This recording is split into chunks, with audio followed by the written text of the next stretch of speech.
За сайн байцгаана уу манайхаа шинэхэн влог подкастнда тавтай морилоо Инкунес влог шинэхэн подкастынхаа 4 дахь дугаараар та бүхэнтэйгээ уулзаж байна.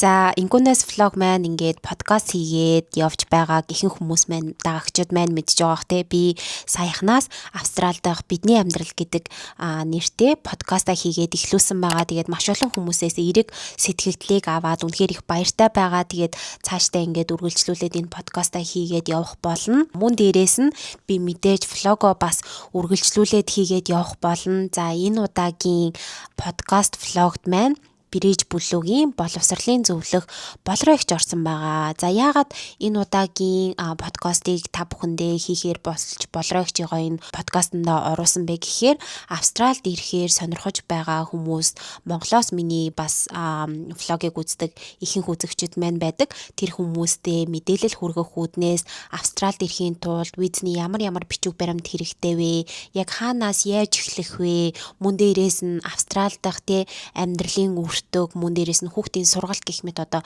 маш олон хэрэгтэй мэдээллүүдийг хүргэсэн ийм подкаст байгаа. Мөн дээрээс нь Австрал байдаг хүмүүст маань ч гэсэн хэрэг болох байх гэсэн ийм подкаст байгаа. Тэгээ та бүхэн маань подкастаа гоё тухлан сууж үзээрэй. За тэгээ подкастаа эхлүүлэхээс өмнө тэгээ Австрал байдаг Монгол руу мөнгө шилжүүлэх хэрэгтэй. Мөн дээрээс нь Монголоос виз нь гарсан одоо Австрал улсыг зорих гэж байгаа хүмүүс байгаа бол хамгийн чухал нь одоо ингээд доллароо төгрөгөө доллар болгох үйдэг шүү дээ тий.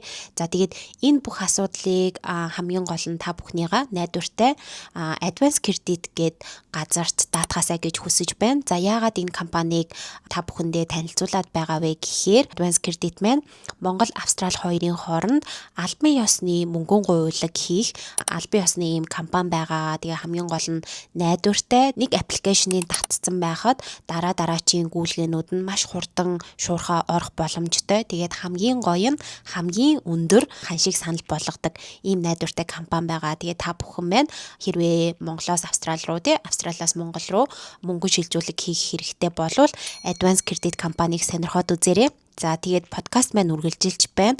Тэгээд подкастаа дуустал нь үзсэн хүмүүс нэрээ нэг гоё бэлэгтэй байгаа. Тэгээд та бүхэн маань подкастаа дуустал нь үзээрэй. За сайн байцгаана уу. Шинэхэн подкастын дугаартаа тавтай морил. Өнөөдөр манай зочноор болрогч маань оролцож байна. За болрогч өөрийгөө танилцуулаарай. За сайн байцгаана уу. Намайг болорч юм гэдэг. За юуны өмнө энэхүү подкастнда урьж оролцож байгаа инкүүдүүдэд баярлалаа. За би Австрали улсын Сидней хотод ажиллаж амьдардаг. Манай компани одоо Бирэж бүлүүдэг нэртэй. Манай компани ерөн үйл ажиллагааны чиглэл нь болохоор боловсролын болон одоо цагаачлалын визний зөвлөгөө өгдөг одоо үйлчлэгээ явуулдаг тийм компани байгаа. Одоо би болохоор боловсролын одоо зөвлөх ажилтан гэж одоо явж байгаа. Өнөөдөр гоё болрогчтэйгээ ирсэн уулзж гин. Тэгээд миний одоо влогийг анханаас нь хэлж үзэж байгаа хүмүүс бол хийх нь мэдж байгаа бох тий. Би байнгын Бирэж бүлүүг ярьдаг.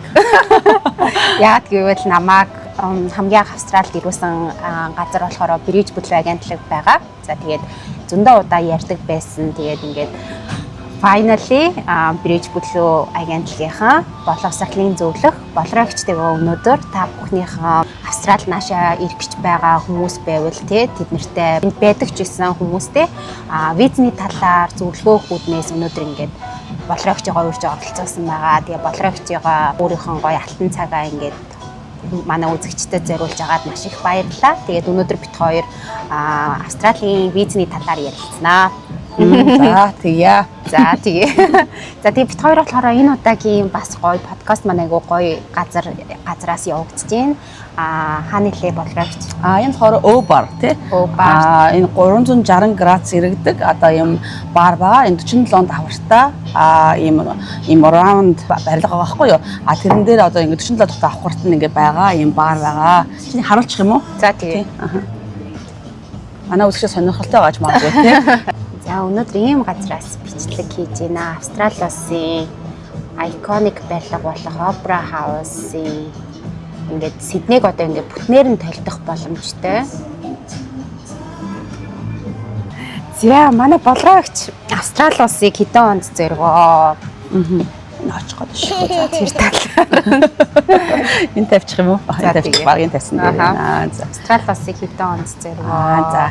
За би 2014 онд Австрали улсад иржсэн. Тухайн үед мастер сурна гээд 3 жилийн визтэй иржсэн байгаа. 14 онд иржсэн. Тий 14 одоо тэгээд одоо ер нь бол 12 жил болсон байна. Бирэж бүтлүү компанид хэдэн онд анх ажилд орж ирсэн бэ? Хурд ирснийхэн дараа 1 жил одоо хэлний курстэй сурчаад тэгээд 2015 оны 5 сараас эхлээд Bridge Blue компанид ажилд орсон байгаа. Одоо тэгэхээр одоо энэ чиглэлээр бол одоо 11 дэх жилдээ ажиллаж байгаа гэсэн үг тийм. Амар удаа ажиллаж байгаа юм тий. Та цаа. Хамгийн анх би сандаг байхгүй юу нөгөө Австралид ирчээд дараачийн визээ ингээд солиулах гад тэгээд Bridge Blue компани дээр очиж байхад болроо ихч маань миний хамгийн анхны болсон боловсролын зөвлөх байсан. Тийм үү. Тийм бас хамаарахгүй шүү дээ. Тийм 9 жилийн одоогоос 8-9 жилийн өмнө хамгийн анх болроо ихчтэй Австралид ирээд Bridge Blue-д орж явахд уулзчихсан. Одоо хүртэл манай болроо ихч маань компанид ажиллаад ингээд маш олон монголчуудад туслаад ингээд ажил амьдралынхаа сургалтынхаа нүглээ юмыг ингээд үүсгээд явж байгаа. Одоо энэ блог ер нь бол хөвчлэн Монголоос яаж Австрали руу ирэх вэ гэсэн асуулттайгаар эхэлж байгаа. За та тэрнээс хамгийн ихэнд хэлээд яг ямар хүмүүст одоо ер нь бол виз гаралт сайн байна. Австрали руу ирэхийн тулд ямар шалгууруудыг биелүүлэх ёстой вэ гэдэг талаараа ярихаас эхэлэх үү. За тэгээд одоо бол Австрали улс илүү ерөнхийдөө залуу одоо хүмүүсийг сонирхож байна. Залууг нь болохоор одоо 18 настайгаас эхлээд ер нь бол 35 настай хүмүүс ер нь залуу хүмүүсийн тоонд ерөнхийдөө оруулж тоосч байна л да. Мөн дээд боловсролтой одоо ажлын ур чадвар сайтай боловсрол мэдлэг өндөртэй тийм хүмүүсийг одоо мөн бас хэлний мэдлэг өндөртэй хүмүүсийг бас Австрали улсууд одоо сонирхож байна. Оюутны визэн дээр бас мөн адил ер нь бол залуу хүмүүсийг сонирхож байгаа. За ер нь бол та одоо Австрали улс руу одоо сургалтын визээр наашаа ер нь ирье гэж бодож явах юм бол хамгийн эхэлж хэлээ сайн бэлдэх хэрэгтэй. Хэл бол хамгийн чухал. Австралид буугаад шууд хэлний бэрхшээлд тулгарх учраас хэлээ сайн бэлдэж байгаа. Ер нь бол анханасаа хэлээ Монголдо сурчаад бас эрүүл сайн байдаг. За хоёрдугаарт нь болох юм бол одоо яг одоо зорилгоо яг зөв тодорхойлох хэрэгтэй байгаа. Ер нь бол яг энчээ ирээд хэлээ сурчаад яг буцах юм уу? Эсвэл мэрэгчлээ дэвшүүлээд буцах юм уу? Тэ? Эсвэл Австралид ирээд цаашдаа энчээ одоо эрэлттэй мэрэгчлэр сураад цаашдаа Австралид одоо цагаачлах тэ эсвэл ажиллаж амьдрахыг хүсэж байгаа юм уу? За энээс хамааруулаад одоо мэрэгчлээ зөвс сонгох шаардлагатай байгаа. Энээс болоод ерөнхийдөө хүн болгоны кейс өөрөөр байгаа тий. За тэгвэл та сая хэлээ сурах хэрэгтэй гэсэн шүү дээ тий. За энд одоо Австралид хэлгүй хүн ирья гэвэл яг ямар хүмүүс ирэх боломжтой вэ? Хэлний бэлтгэлээр ирэх гэвэл. За одоо ер нь бол хэлний курсээр ер нь бол ирж болж байгаа.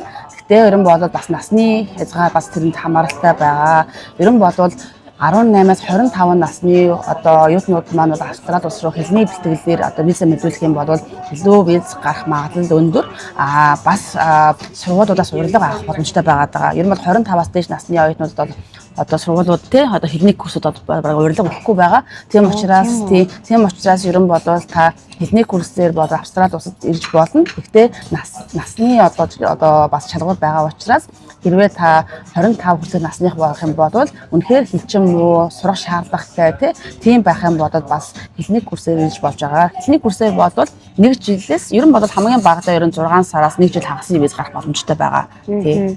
Хэрвээ хэлний оноо авцсан байгаа тийм хүмүүсийн хувьд хэлний оноо гэхээр Австрали улсын визэн дээр хамгийн доод одоо хэлний одоо нөгөө төвшин бол одоо оноо бол ер нь бол 5 оноо авсан байх хэрэгтэй. Хэрвээ та хэлний 5 оноо авсан, эцсийн 5 оноо шүү тий. IELTS-ийн 5 оноо, PT-ийн болохоор 31 оноотой тэнцэх хэмжээний оноотой байх юм бол та ямар нэгэн байдлаар одоо хэлний курс одоо нэмээд одоо бакалавр, мастер гэсэн сонголтоор бас визэнд орж болох нэ.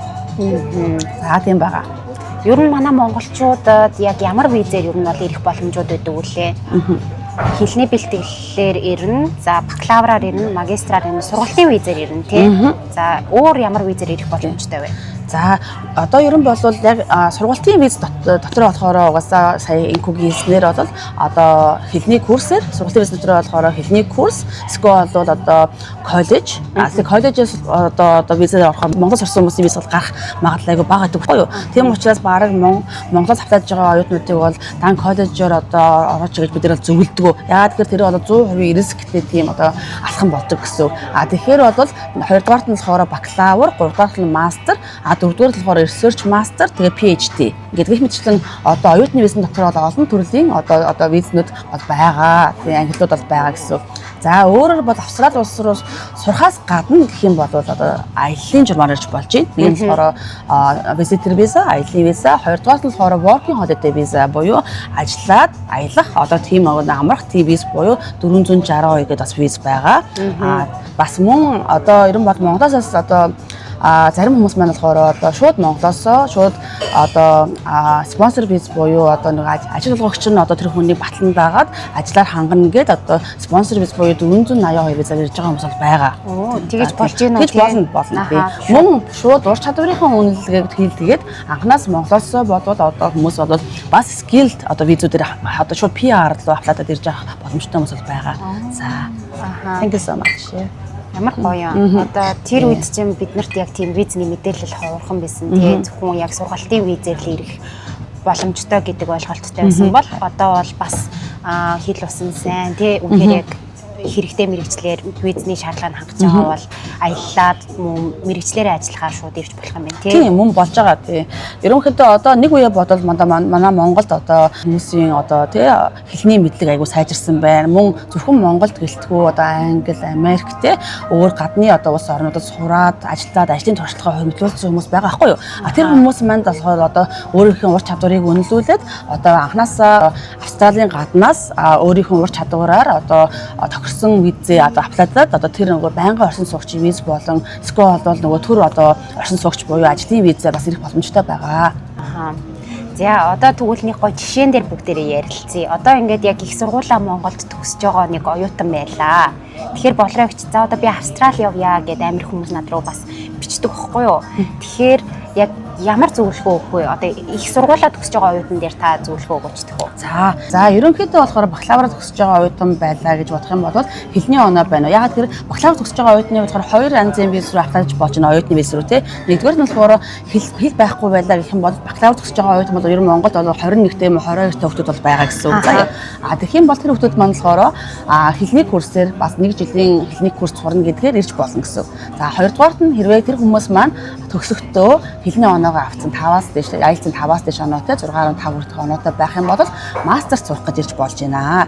За ийм хүмүүсийн хувьд болохоор яах вэ гэхээр яг одооны нөгөө нэг төгссөн мэргэжилтэй мастрыг нь болохоор бид нараас холбох ёстой гэж байгаа. Ер нь бол ирээдүйн карьерт нь тий одоо өмнөх бэкграунд нь ирээдүйн карьерт нь яаж нөлөөлөх юм тий яаж Австралийн одоо энэ жинхэнэ одоо genuine student гэдэг байгаа жинхэнэ оюутан бэ гэдэг энэ шалгуурыг одоо хангах юм бэ гэдэг одоо энэ нөгөө нэг юугийн шалгуурыг хангахын тулд бид нар бас оюутанд болохоор тохирсон мэргэжил сонгож өгөхгүй болохгүй байгаа.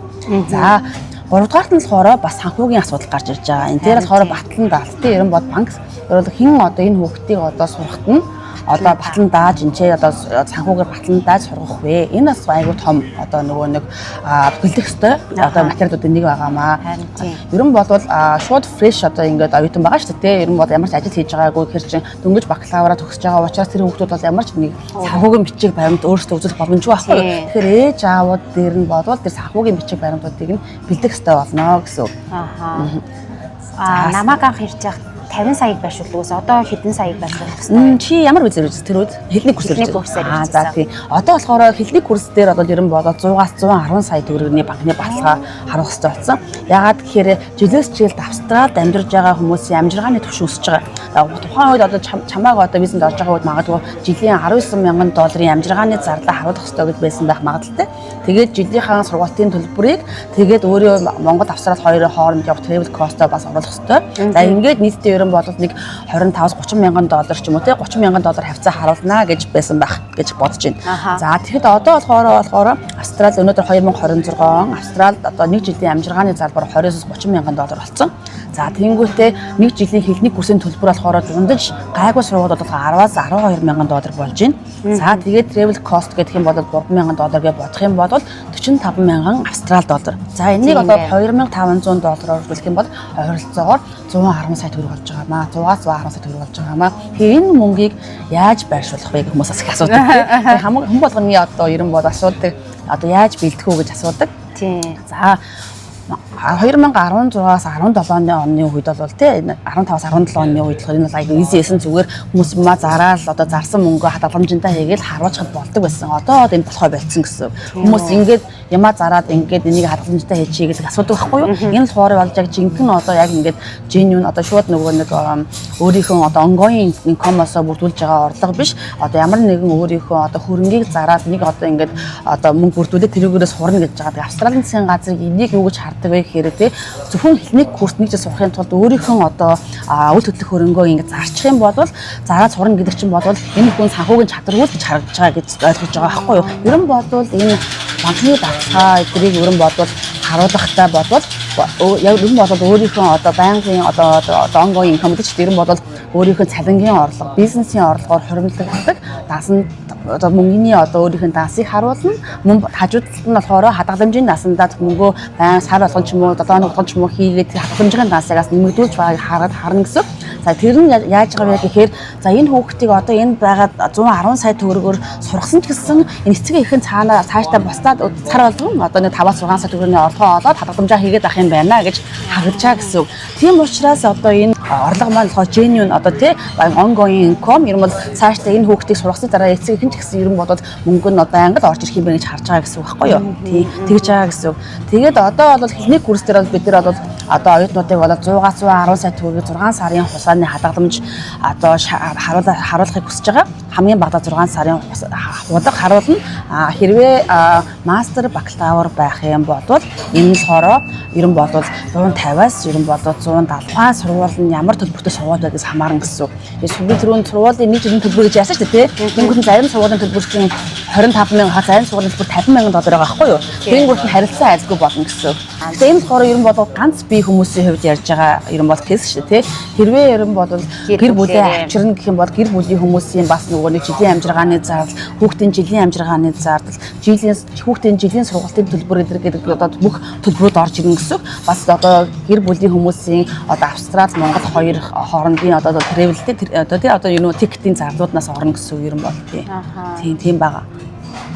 Жилийн ирэх тусам улам л ер нь Австралид ч тэр хаанч тэр нөгөө амьдрах хүртэг нэмэгдээд тэгээд юмны үн ч гэсэн ингээд өсгөр дагаад тэр зардал нь өсгөр ингээд харуулах мөнгө нь бас өсөд байгаа юм. Яг үнэн тэгж байгаа. Тэгээд дээрэс нь Австрали долларын хаанч гэсэн бодлого 10% бараг өсөж байгаа шүү. Тэгэхээр бас тэр бас нөлөөлж байгаа гэж харагдаж байгаа. Тийм. Одоо тэгээ Монголоос яг 150 сая төгрөг дасандаа харуулад яг тийм хүмүүс л ирж байгаа юм байна. Ер нь бол бакалавр, мастрын хувьд бол тийм байгаад байгаа. Хэлний курсын хувьд бол ер нь бол 100-аас 110 сая төгрөгийн хадгаламж харуулна гэсэн үг ээ. 100-аас 110 сая төгрөг. За тэгвэл хэлний оноо чухал юм байна. Тэгээд мэдээж дансны баталгаа чухал юм байна. За тэгээд бусад зорилго тийм эсээгээс сайн бичээд тийм яг зорилгоо тодорхойлоод тийм юмнуудыг явал боломжтой байна. Дөрөвдүгээр нөгөө нэг сургууль зорилгоос гадна нөгөө нэг сургуулиас дүү сонгох хэрэгтэй.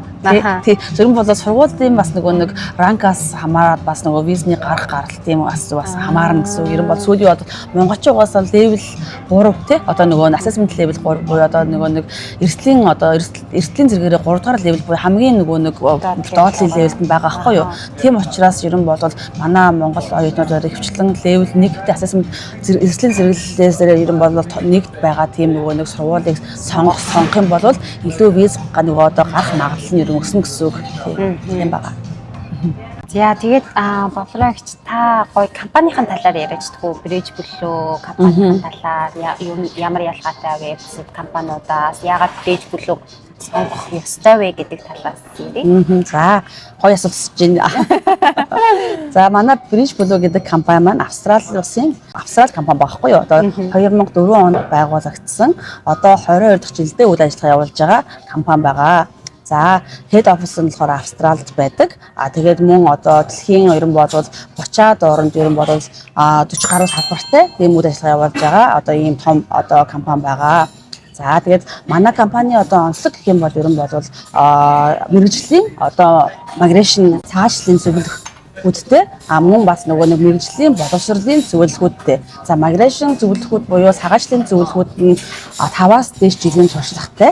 Одоо боловсролын зөвлөгөөнүүд нь болохоор гэх юм бол 10-аас дээш жилийн туршлагатай ийм хүмүүс байгаад байгаа. За манай Bridge Blue компани болохоор одоо энэ Монголдо одоо Монголын зах зээл дээр гэх юм бол одоо хамгийн 1 номерын одоо эйженси шүү.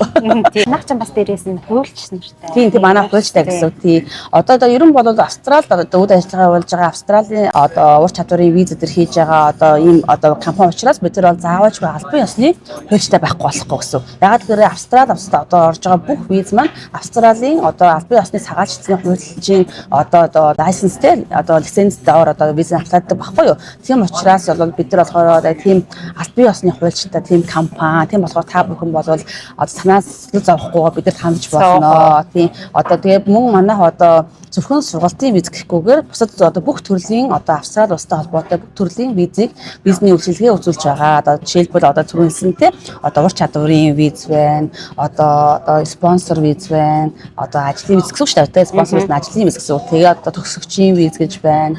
Аяллаа виз гэж байна. Тэ мөн одоо нөгөө working holiday буюу ажиллангаа аялах виз байна. Тэ одоо бүх төрлийн Австрали болж одоо бүх төрлийн виз мөн партнер виз одоо мартах гэж шүү дээ. Dependent болчих тийм партнер одоо партнер Австралийн улсын иргэнтэй суугаад одоо партнер виз авладаг болно те тэр визийг хийж мөн citizen Австрали улсын citizen болоход аппликейшн бүгдийг бүгэлж өгнө гэсэн. За тийм үйлчлэгээ одоо үзүүлж байгаа. Бүх төрлийн визний үйлчлэгээ. За хэрвээ одоо Австрали улсад одоо виз авладаад одоо виз нь одоо татгалзчих юм бол бас одоо ер нь бол цаашаа одоо ERT руу одоо ревю одоо өсөлт гарах одоо эрэхтэй. Ер нь бол тэр бүгднийг манайх одоо хийж байгаа. Дав заалт. Ер нь бол дав заалт гэсэн үг тийм. Одоо хэрвээ та нар байна Австрали улсыг ирэх гэж байгаа, сонирхож байгаа хүмүүс байгаа бол манай Bridge Blue-гийн болрогчийн бүх одоо ингээд холбогдох мэдээллүүдийг энэ дээр тавьчих. Тэгээ та нар маань холбогдоорой. Ингээд доор байгаа гэх. Харин тий доор тавих дээр тавих гэх. Эсвэл ингээ. За болрогч одоо ингээд ер нь бол зээл болгоно дандаа визнүүд ингээ өөрчлөгдөд байна тий. Яагаад ингээд өөрчлөгдөд байна? Одоо энэ талаар бидэнд хуваалцаач. За ер нь бол виз одоо би 2015 оноос ажиллаж байгаа одоо энэ салбарт ажиллаж байгаа гэж ярьж байгаа шүү дээ. Тэрнээс хойш ер нь бол виз одоо нэлээд олон удаа өөрчлөгдсөн. Тий. За бараг жил болох нь ер нь бол өмнө нь 2 жилдээ л нэг өөрчлөгдсөн байсан. Сүүлийн үед бол ер нь бодоод бараг жилдээ бараг нэг өмнөх өдрийн зарлал маргааш нь өөрчлөгдөж байгаа л да тий. Одоо тэр нь болохоор Австралийн одоо төр барьж байгаа намууд тий одоо ямар бодлого одоо хэрэгжүүлж байгаа тий гэдээс шалтгаалаад ер нь бол өөрчлөлт явагдаж байгаа гэсэн үг. Гэтэ ер нь бол одоо 2015-аас 16 оны хооронд виз амар сайн гаралтай үед байсан баггүй. Тэр нь болохоор Streamline гэдэг одоо Монгол улсаас одоо аплаж байгаа хүмүүсийн хувьд болохоор Streamline гэдэг одоо пакэжээр одоо визэнд орох юм бол виза шууд ингээд банкны баталгаа үзүүлээд гардаг байсан. Тэгээ тийм үе байсан баггүй. Тэгээд монголчууд ирсэн. Тэгээд 16 оноос хойш ингээд 17 оны хооронд нэг өөрчлөгдөөд 18 он дахиад нэг өөрчлөгдөөд ковидын үеэр ингээд бас ингээд жоохон амар хэцүү одоо энэ чинь ингээд байсан шүү дээ. Гэхдээ ковидын үеч бас гайгүй. Одоог бодвол зөө. Одоо тэгээд ковидын дараа 2022-оос 23 оны хооронд бас аюул сайн үе байсан. Тэгээд 2024 оноос эхлээд одоо ингээд миграшны одоо энэ одоо Австралийн одоо визний одоо өөрчлөлтүүд нэмэлт шинэ өөрчлөлтүүд гарч эхэлсэн л дээ. За энэ л хоороо одоо ер нь бол Австралид одоо ирэх барьж байгаа намбааш сонгуульд одоо эдгээр чи өсөлдөж байгаа. Тэгээд тэр сонгуулиар одоо эдгээр амлалт өгж байгаа шүү дээ. За тэр амлалт өгсөн одоо амлалттай ерөөхдөө бас холбоотой байдаг. Өнгөрсөн бас сонгуулиар бол 2-8 хоёулаа ерөн гадны оюутнуудын тоог буулгах гэсэн тийм одоо нэг тоо оруулж ирсэн л дээ. Ягаад гэхээр одоо гадны иргэд олноороо орж ирээд одоо энэ чи Австралид одоо ингээд нэг байрны эрэлт айгүй хөөсгээд байна. Тэгээ байрны үн айгүй өнсөд байна. Яг тэгээд тэрнээсээ болоод ерөн болоод оюутны тоонд хязгаарлалт тавигдаж эхэлсэн. Мөн бас Австрал нэг бид нар одоо ингээд байж хад одоо яаж байгаа шүү дээ. Ажиллах хүч хүчний хомсдол гарч ирж байгаа тий. Ажиллах хүчний хомсдлоос болоод ерөнхийдөө гадны одоо ингээд одоо оюутнуудыг аваад одоо энэ манай оюутнууд чинь хвчлэн одоо энэ hospitality буюу одоо ресторан, зоогийн газар, буудуудад их ажиллаж байгаа шүү дээ тий. Бас мөн одоо барилгын салбарууд дээр одоо манай ерөн бол оюутнууд одоо international оюутнууд олон улсын оюутнууд их ажилладаг байхгүй юу. Тэгэхээр ерөн бол энэ салбарууд дээр ерөн бол айгүйх нөгөө нэг ажиллах хүчин дутагдал ерөн бол үүсчихдээ. Тэгэхдээ энэ дутагдлаа үүсгэхийн тулд нөгөө ерөн бол ковидын дараа бол хилээд нэгээд бол амар олон хүн авцсан. Тэр нь хэтэрхий нөгөө нэг бас ихтцсэн. Ягаад ихтцсэн гэсэн үг байхгүй юу. Тэр тухайн үедээ ягаад гэвэл тухайн үед ковидоор ингээд локдаун болоод ингээд хаацсан багтаа хангалттай байшин барилга бариагүй бүх юм ингээд зогссон байсан учраас яг ингээд нэг амар олон хүний доор ингээд ороод ирсэн чинь тэрийг батаач ингээд газар байхгүй болсон байхгүй юу. Тийм учраас эднийх нөгөө нэг ерөн бодоод 2024 оноос ерөн бол оюутнуудынхаа тоог буулгах тэгээ байрны одоо энэ нөгөө нэг өвнийн өсөлтийг хязгаарлах бол нэрэдлэр ерөн бол одоо энэ оюутны визний одоо тоо өдөр багасгахын тулд хууль нэм чанга болцсон байгаа. Тийм артууд нам зөндөө олон юм л болж байгаа. Ийм өөрчлөлтүүд гарч байгаа юм тий. Тэгээд одоо юу сая одоо ингээд 2026-аас 27 оны одоо юугаа төсөв батлагдсан. Одоо энэ дээр болохоор бол яг гаднаас одоо авах skilled гэж байгаа юм болохоор PR гэсэн үг шүү. За ер нь PR одоо визээр авах хүмүүсийн тоог ер нь хэвээр нь 185 мянгаар үлдээсэн байгаа. Тэгэхээр үлдээсэн байгаа. Тэг ер нь бол still нөгөө skilled одоо workers-ууд тий ажилтнууд одоо ур чадвартай ажилтнууд ер нь бол still одоо Австралид ер нь бол хэрэгцээтэй байгаа. Тийм гэдгийг харуулж байгаа. Одоо ер нь бол голцоо ямар хүмүүсийг сонгох вэ гэдэг нь болохоор ур чадвар өндөр боловсралтай, хэлний мэдлэг өндөр, залуу Австралид байгаа хүмүүсийг ерөн болоод нэг номерт сонгоно гэдэг. Одоо ерөн болоод тэр одоо Австралид сурж байгаа, одоо энэ ч ажиллаж амьдарч байгаа хүмүүс бол нэг давуу талаас нэмэгдэж байгаа гэсэн үг. Тий. За тийм ээ. Наадах чинь сонсон амар гоё юм аа. Тий Австралид байгаа хүмүүс боломж давуу тал нэмэгдэж байгаа гэхээр тий.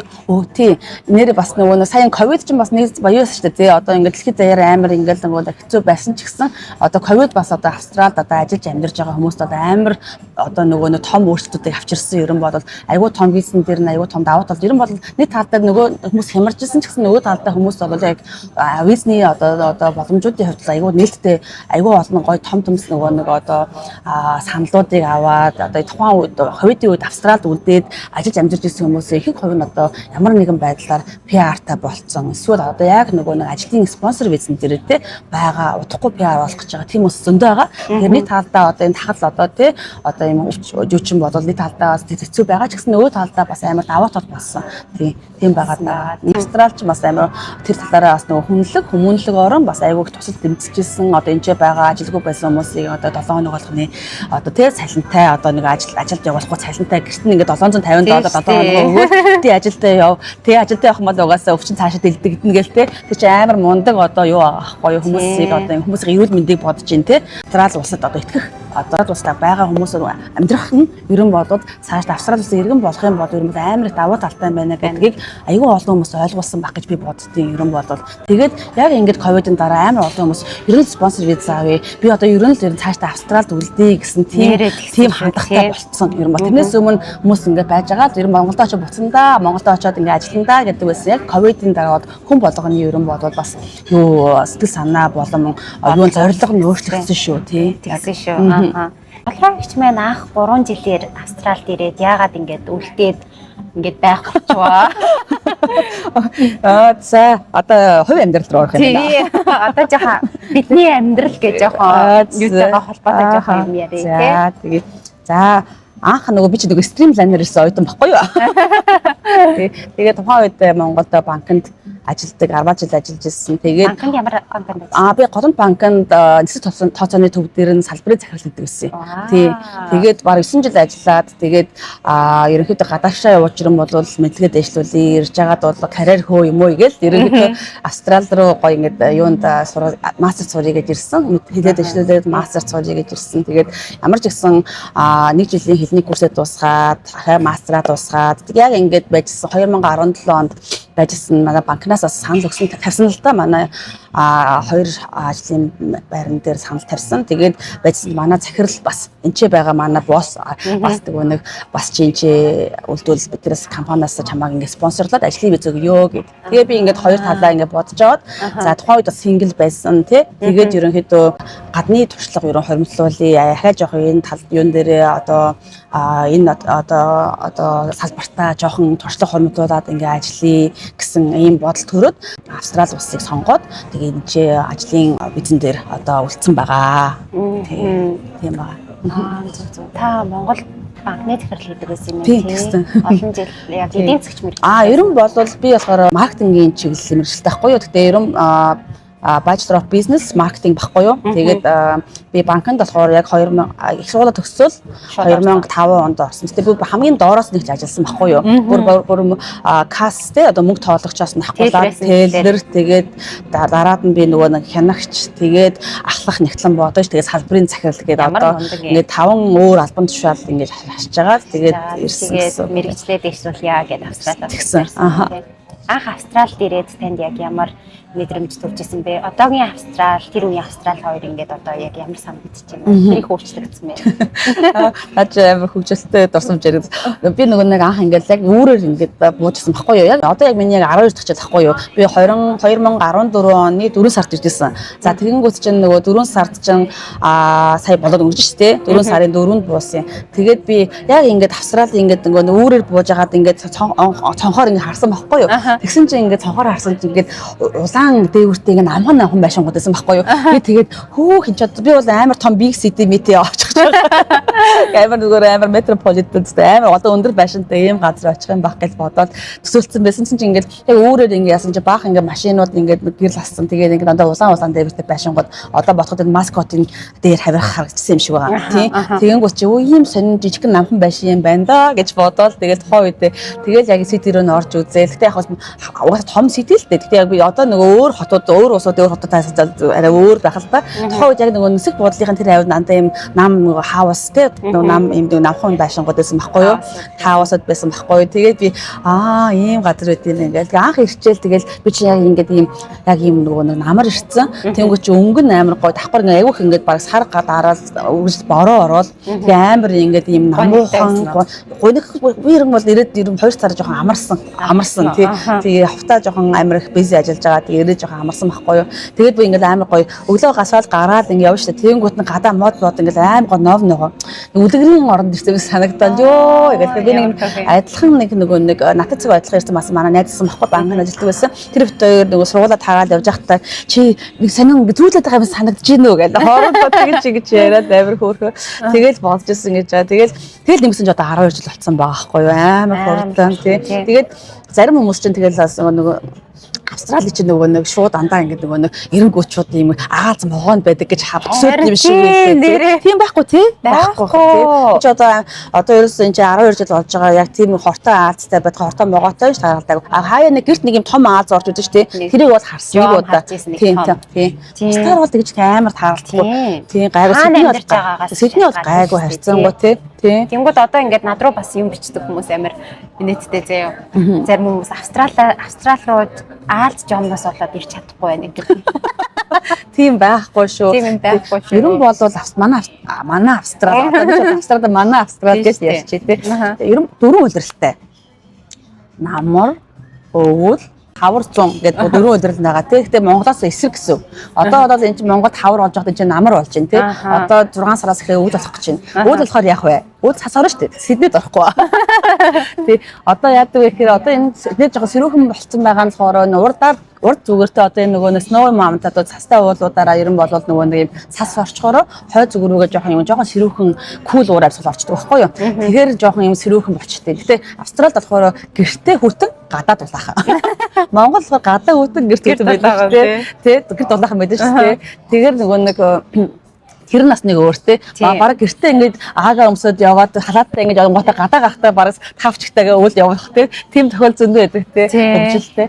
Тэгээд хүмүүст гайхаад байдаг. Австралид дулаан орон өвөл болд юм уу гэдэг. Өвөл болдог. Дэрэн болоод өвөлд ингээд уршаа ингээд цастай уулрууд руу явахарч бас Австралид бас нэг амар олон ер нь бол дэлхийд бас эхний 20 дотор орох бас олон нөгөө цааны баазууд байгаа шүү дээ. Тэрэн рүү очиж бас гулахад бас гоё байдаг. Тэгэл ер нь болвол тэгэл хүн болгон хүсэх юм бол тэгэл нөгөө нэг хэрвээ чи яг тэр нөгөө юугаараа одоо хүсэх юм бол чи хойшоо тий одоо Карен сочингуудад дулаахан газар очиж амарч болж гин. Эсвэл чи хүсэх юм бол цанаар гулгая гэж бодох юм бол одоо 6 сарын 10-аас хойш юм бол цасан арай гайг болчих баг. Тэгвэл урагшаага одоо цааны баазууд руу очиж гулгаж болж гин. Зөндөө олон гоё юм активити тий үзэх ёстой газар зөндөө байгаа. Австралич амар том шүү дээ ер нь бол үзээд багшгүй ер нь бол би. Та хитэ хотуудаар нь явжсэн байх. Би одоо Perth орж үзег байгаа. Ер нь бодоод бас ер нь аялах туртай. Ер нь аялах туртай тий. Бас тий.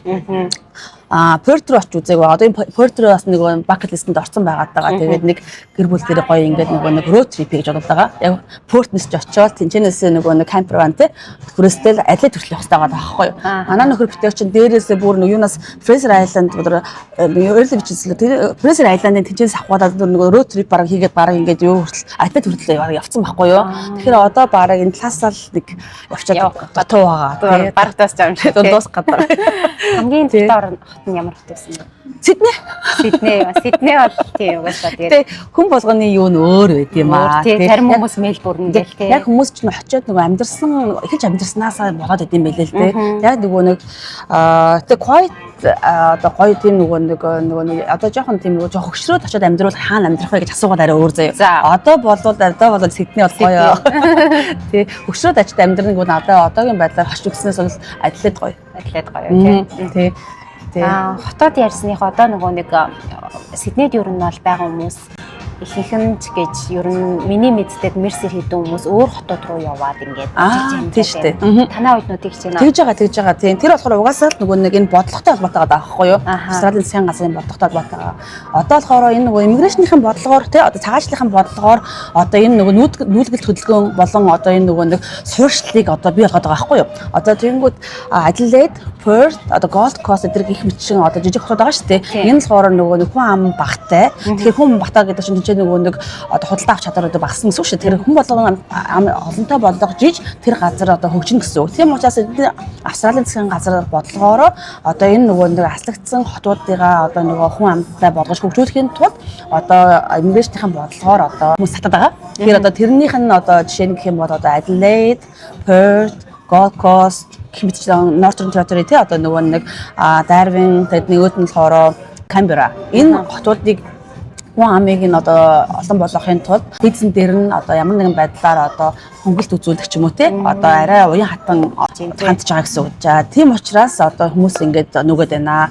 Ягаад гэхээр Сидней, Мельбурн, Брисбен гэдэг хот ч том хот ахгүй юу. Тэгэхээр эн чинь өрсөлдөөн ихтэй. Ажил олох нь олдно. Гэхдээ яг ажлаа олдоод хийснийхэн дараа ер нь бол энэ чи нөгөө нэг үлдээд байнга орсон суугчийн виз авъя гэх юм бол боломж нь арай бага өрсөлдөгт олж байгаа байхгүй тий. Өрсөлдөөн хаана бага байна гэх юм бол одоо энэ нөгөө нэг аслагдсан хотууд байгаа юм. Тэгээд энэ хотуудаа болохоор эдгээр чинь нөгөө нэг тэнцэн очиод сураад төгссөн оюутнуудын хувьд болохоор амар том давуу талтай байдаг.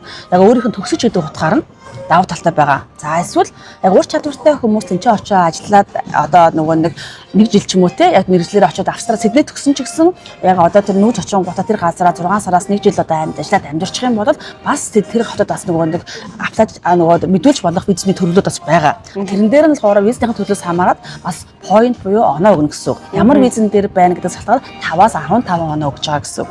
Тийм. Мөн тэр газар бас хүний туталтай байгаа учраас хэвээ үнэхээр сайн employer одоо магадгүй одоо Сиднейд одоо аплайдад орж чадахгүй байгаа ажлуудыг бас магадгүй тэр хотод очиод одоо орох боломжтой байхгүй юу. Тэгээд тэгээ орчих юм бол тэр газараас бас нөгөө нэг спонсор гэж визгээ яриад ажлын виз байгаа шүү дээ. Тийм визээс авч байгаа хүмүүс зөндөө гадаг байхгүй юу. 2 онд ингээд яг нөгөө нэг ковидын дараа ингээд Adelaide руу, Perth руу, Gold Coast руу нүүсэн манай оюутан манай найзуудыг болохоор одоо яг очоод одоо визүүдээ авцсан ер нь болвол яг тэгэхээр ер нь болвол энэ ч Сиднейдээ ингээд аяха салин өндөртэй ингээд амар нэг ер нь болвол бүх юм ингээд айгу гоё ингээд нэг олон хүнтэй түчгэлсэн юм газар дуртай хүмүүс байгаа шүү дээ. Жохон ингээд нүүхээсээ жохон санаа зовоод байдаг шүү дээ. Гэхдээ ер нь болвол нэг 3-5 жил ер нь болвол тэнцэнэ одоо нүүгээд виза авчаад буцаад Сиднейд ирж чадна шүү дээ. Тэгэхээр ер нь болвол хамгийн гол юм ингээд нэг боломж нь хаана байна вэ гэдгийг төвөөлж хараад амар хурдан шийдвэр ерөнхийдөө гарах хэрэгтэй байгаа юм л да.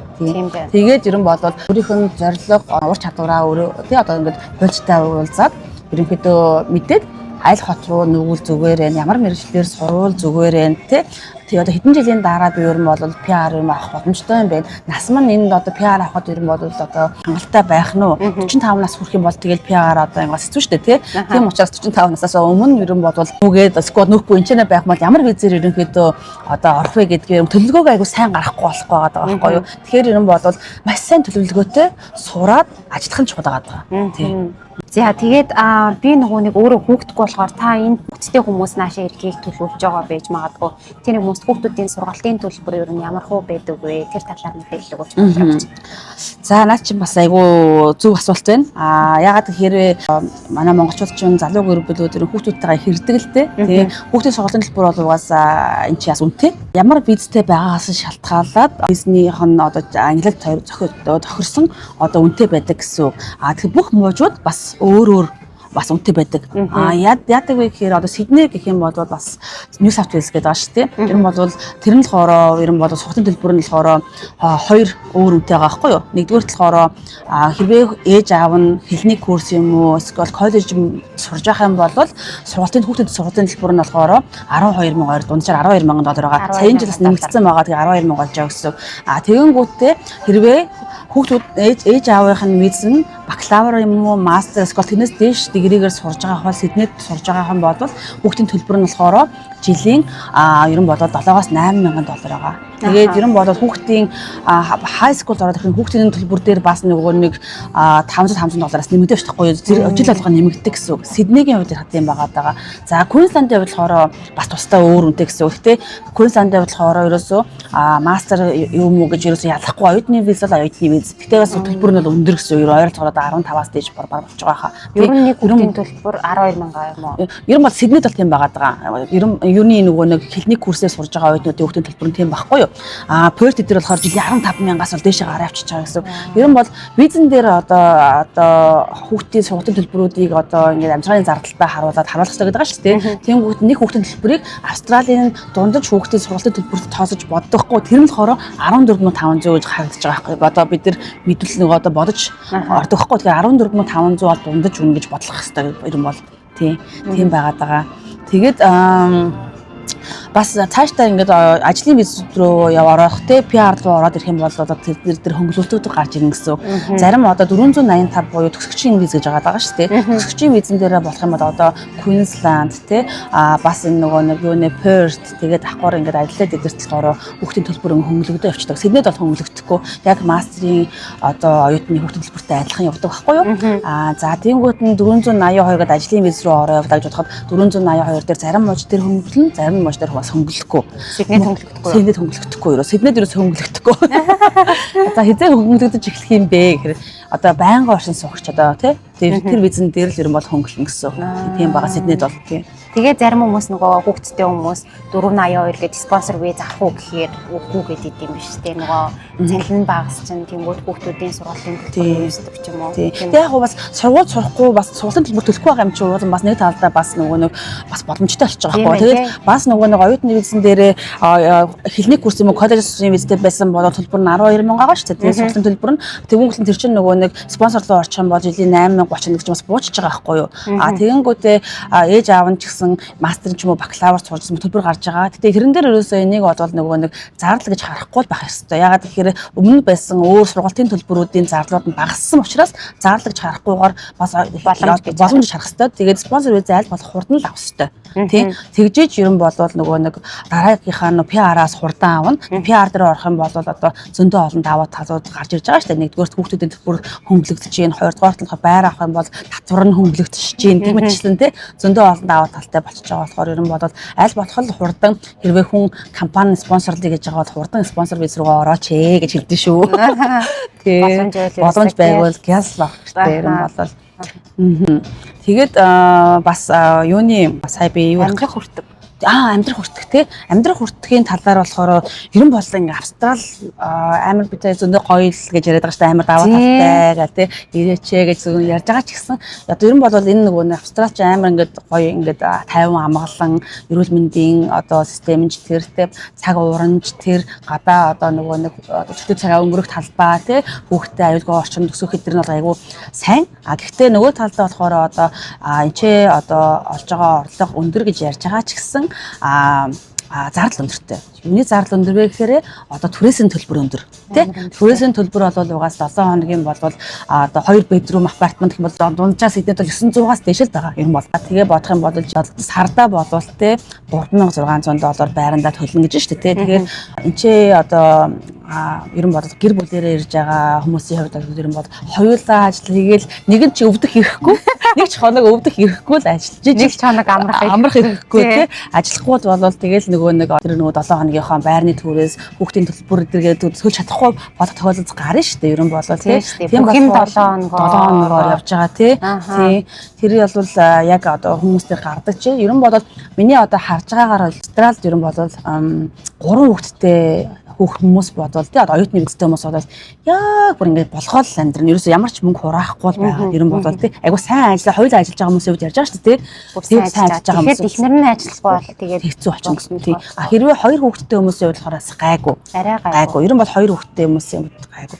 нэг хүүхэдтэй хүмүүсийн бол бүр зүв зүгээр боломжтой ажиллаад амьдраад юм бол айгу бас мөнгө хураах боломжтой байгаа байхгүй би одоо 3-аас дээш хүүхэдтэй хүмүүсийн бол Австрал сурах гэж ирээд хэрэггүй гэж хэлдэг шүү дээ тэгэж хүмүүсийг зовоогоод яхад тэнцээ ерөн амьдрал нь айгу боломжийн тогтцсон тэгээ заавалчгүй нөгөө нэг энэчээ ирж сурах шаардлагагүй зүгээр очиж сураал зүгээр амжиж үлчээл ирмээр байгаа гэж хүмүүсээс холбогддог байхгүй юу надад манай найзууд тэр үгүй дими чи зүгээр наана зүгээр карьер хөөгд наана бай зүгээр энэ чи зүгээр аялах гэж ирээ аялал яв тий эн чин тэгээд яг эренгүүс чинь 2 жил сурна тэгээд энэ жаага карьер мараараа зогсон тий тэгэл айгүй олон юм болдог байхгүй юу тэгэнгүүс чинь Монголоос хамаг юма зараад ирэн буцаад очиод авах гэхээр тэр нь одоо ахиж өндөр өнөр авах болчих шүү дээ тэгэнгүүт энэ чи 4 хүүхэд ирсэн хүмүүс чинь 4 хүүхдийн төлбөрийг ч ингээд хийж чадахгүй баг өрөн мөрөнд ороод тэгээд ингээд явах тохиолдолтой хамгийн гол нь шууд шинэ ирж байгаа хүмүүсийн хувьд хэллгүй байдаг тий тэгэхээр чинь яг сайн ажилд орч чадахгүй зөндөө олон тийм асуудал гарна гэсэн тэгээ яг 3 хүүхэдтэй мөртлөө нэг хүүхэд нь нөгөө нялх хүүхэд байх юм бол хэцүү байдаг шүү дээ. Ягаад гэхээр хүүхэд хараад ихнэр заал гэртэй байхгүй болохгүй.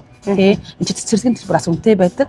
Тий. Яг нөгөө нэг энтхийн иргэн байнгын оршин суугчийн визтэй хүмүүст л тэр хөнгөлтүүд нь байдаг байхгүй юу? Цэцэрлэгийн төлбөр хамгийн үнэтэй. За нэг өдөр хүүхдэд цэцэрлэл өгье гэх юм бол бага насны хүүхчээр нь бол $160 хамгийн жоохнууд нь тий. Тэгээл ер нь бол дасан дахид тусмаа төлбөр нараа багасна. Тэгээл $125-$130 дээр өдрөх байдаг байхгүй юу?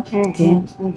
Тийм байгаа. Тий та сайн хэлсэн шүү дээ нөгөө Австрал амьдрах орнуудаас хамгийн одоо амьдрахад таатай орнуудаас хамгийн нэгдүгürt байдаг ч гэсэн тий бас хамгийн их өртөгтэй орн шүү. Хамгийн өндөр өртөгтэй орн тий. Тийм байгаа. Австралийн мөнгө яг ингээл нэрээ Австралда юм бодвол тэ. Гэхдээ бас зөндөө олон боломжууд бол байгаа тий. Хүн хэрвээ үнэхээр сайн шалтгаан тий хөдөлмөрлж чадах юм бол тэгээд ерөн бол хөдөлмөр хүнийг шагнагдаж шүү дээ. Зөндөө олон мундаг явж байгаа хүмүүс бол байгаа. Манай оюутнууд дотроос бол манай найз нөхдөс ч гэсэн тэгэхээр бол хөдөлмөр хүнийг шагнагаа тийм байдаг шүү дээ. Тийм бол байгаа. Гэхдээ тэр нь төрхийн тулд бас олон жилийн төвчээр хэрэгтэй. Ерөн бол нэг жилийн дараа шууд тийм болчихгүй шүү дээ. Эхний 3-5 жил бол яг ингээд юм суралцаад тий явж идэг үе байгаа. Тэгээд тэрнээс хоошоо болвол 4-өөс одоо 3-аас дээш жил бол хүмүүс арай жахуу арай өөр бол.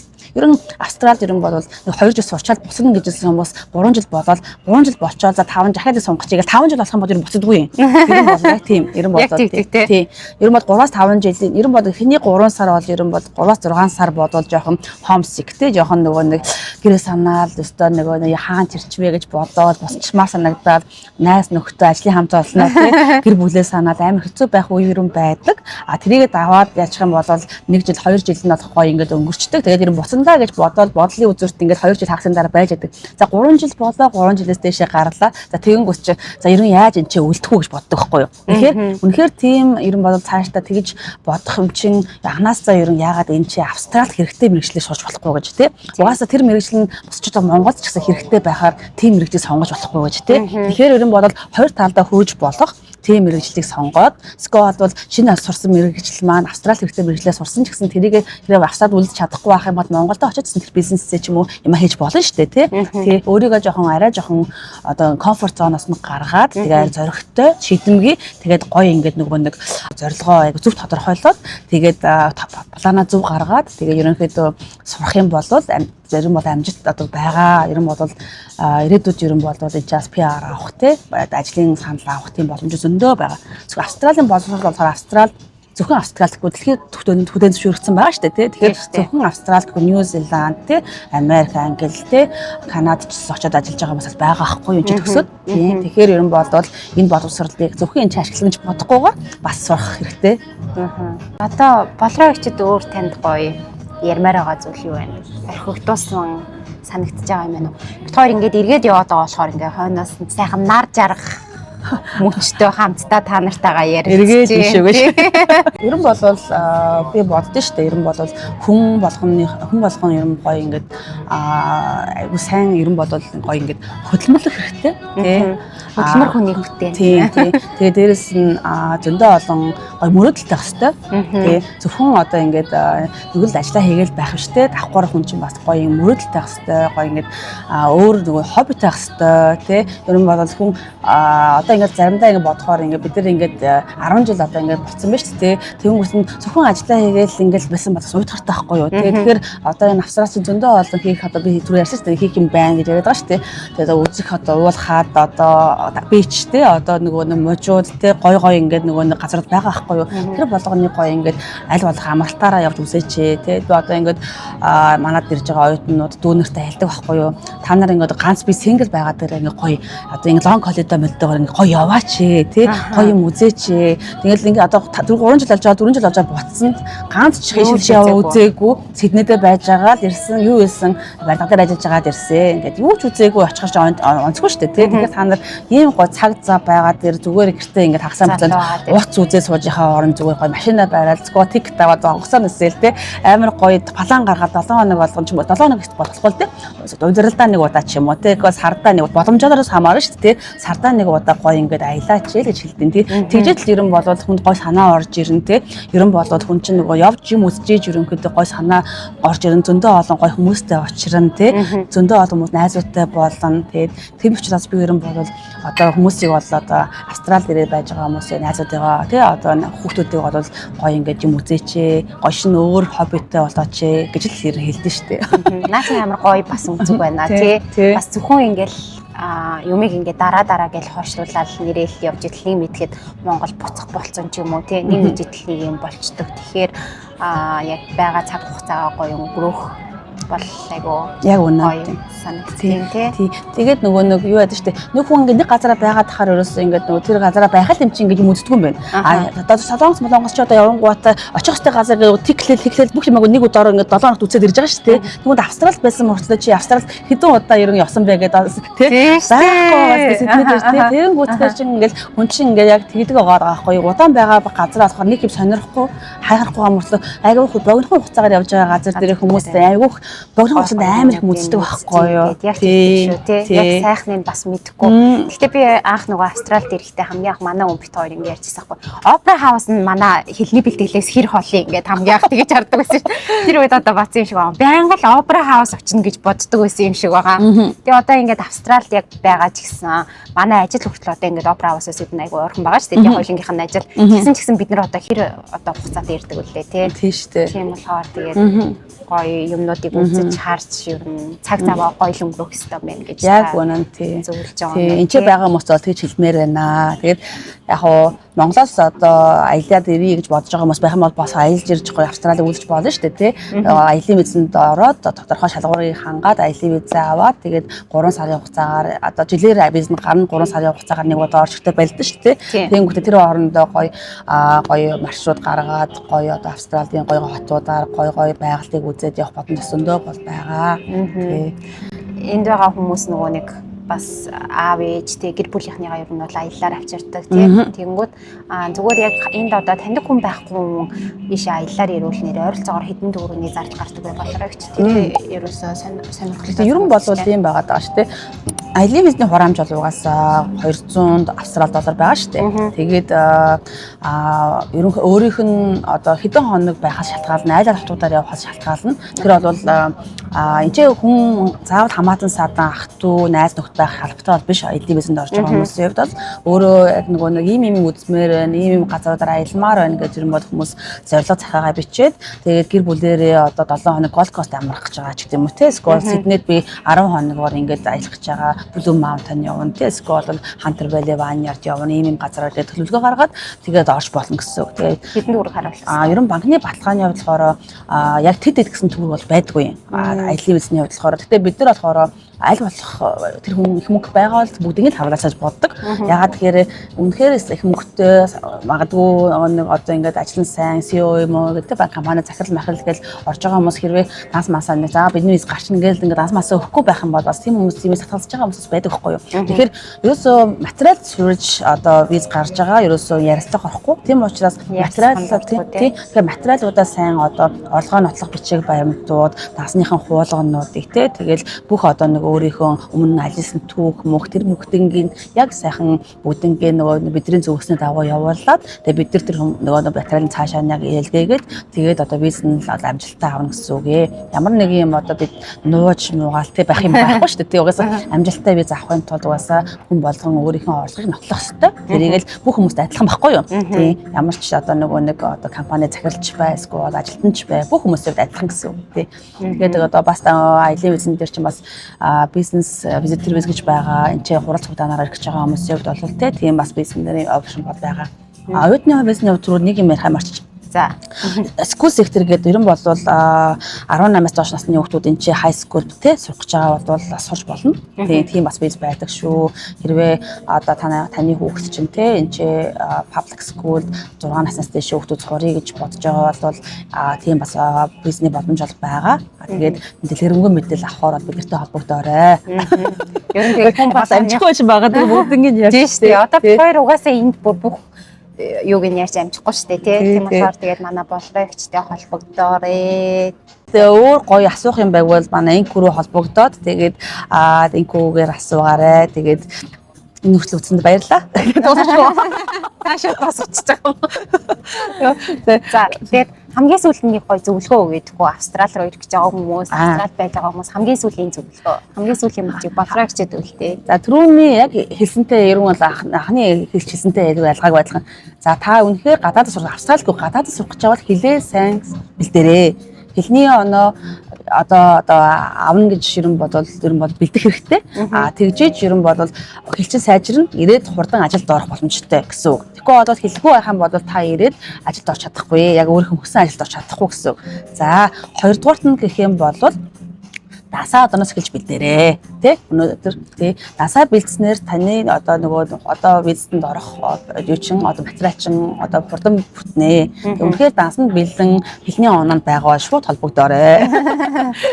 Тэгээд угаасаа бид нар ингээд ярилцлага хийж байгаад өөрийнх нь нөгөө өмнөх бакалаврын зэрэг эдрийг нь угаасаа шалгаж байгаад одоо хэлний оноог нь шалгаж яаж байгаад хоорондоо ярилцж байгаа ямар боломжтойг нь харж байгаа сургуулийн ярилцж байгаа сонгоод өгчих учраас тэрэн дээр сургууль сонголтын дээр болохоор хэдүүлээ хамтдаа ярилцж учраас гайгүй хамгийн хоёр ерөн бол одоо чухал юм нь болохоор хэл мөнгө хоёр юм да. Тий ерөн бол одоо яг тийм байна. Тий. За тэгээ баярлалаа. Өнөөдөр ингээд алтан цагаа биднэрт манай үзэгчдэд зорцуулсанд маш их баярлалаа. Тэгээ болроо хичээхэн цаашдын ажил амьдралд нь бүгдэнд нь ад жаргал хамгийн сайн сайхныг бүхэнийг хүсье. За баярлалаа инкүүдээ зөндөө олон юм ярьлаа. Тэгээд та бүхэн хэрэгтэй мэдээлэл болсон байх гэж найдаж байна. Тэгээд хэрвээ илүү дэлгэрэнгүй мэдээлэл авахар болвол та бүхэн одоо манай инкүүд орно оруулна гэсэн. Тэгэхээр тэр оруулсан мэдээлэл одоо нөгөө миний холбоосоор холбогдоорой. Эсвэл инкүүдтэй холбогдоо. Тэгээд над руу бас холбогдож болсон шүү. За подкастаа дуустал үзсэн та бүхэндээ маш их баярлалаа. За энэ удаагийн бэлэг маань ямар бэлэг байгаа вэ гэхээр Бирэж бүлүүгийн болроо их чимэн зүгээс бидэнд бэлэглэх манай подкастын үзэгчдэд одоо бэлгэлж байгаа Австрал руу ирэхээр төлөвлөж байгаа одоо материал нь хамгийн сайн байгаа тий материал нь бэлэн байгаа хүмүүсээс сонгож байгаад нэг хүнийг ямар ч одоо Австрал ирэх тэр сервис фи байхгүйгээр визэнд оруулж өгөх ийм бэлэгтэй байгаа. Тэгээ Бирэж бүлүүгийнхэн болроогчид маш их баярлаа.